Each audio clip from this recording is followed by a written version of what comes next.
Jim, for Dr. Batman, what is diabetes and what's its solution?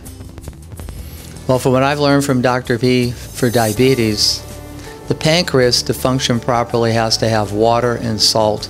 If it doesn't have the water, it's dehydrated and it's not going to function properly. And the salt is part of the hydration process that it has to have. And the next big problem is amino acids. In other words, you have cells in your body 24 hours a day burning sugar to maintain a temperature of 98.6 approximately, or you're in the morgue. So when you burn sugar, it gives off a waste, a smoke, a poison, a toxin. We call it oxidation. It's neutralized with amino acids from the liver. So when the liver is running low on amino acids, then it borrows them from the pancreas.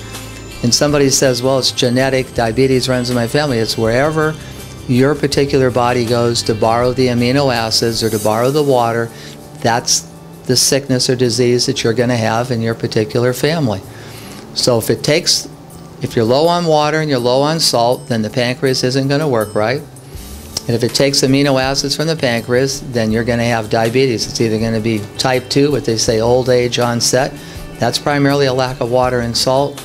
And if it's type 1, then it's a lack of water and salt and amino acids.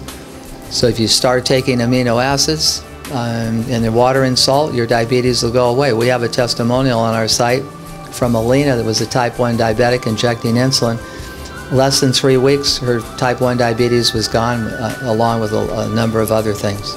So Jim, many diabetics have these numbers. They're always testing their blood sugar levels. They also have insulin. So what are these numbers and what is insulin for diabetics? Your cells have to have insulin to be able to utilize the sugar that's in your bloodstream. And the numbers it's the blood sugar. Everybody has to have a blood sugar, and unfortunately, these numbers, they vary in different individuals. Some people can get along quite well with 100, and some people, it's got to be 140, 160. And the reason that diabetics, their numbers go way up on them, I explained to them, you go to bed, your blood sugar is 100 or 110. You wake up in the morning, your blood sugar is 300. And that's because the brain doesn't require insulin to use the sugar, and if you didn't give the body an adequate amount of sugar to run through the night, then the brain tells the liver, give me sugar. It'll take 3-4 times more sugar than what you really need. And that's why your blood sugar goes up, because if your blood sugar was 100, 110 when you went to bed, you didn't eat anything, you get up at 8 o'clock in the morning, it's 300-400. Explain to me, how is it 300-400? It's because the liver didn't have enough energy to carry the body through the evening. So the brain tells the liver, give me sugar, give me 3-4 times more sugar than it really needs, because it doesn't require insulin. That way there's plenty of sugar in the blood if the brain needs it. Every cell in the body runs on sugar.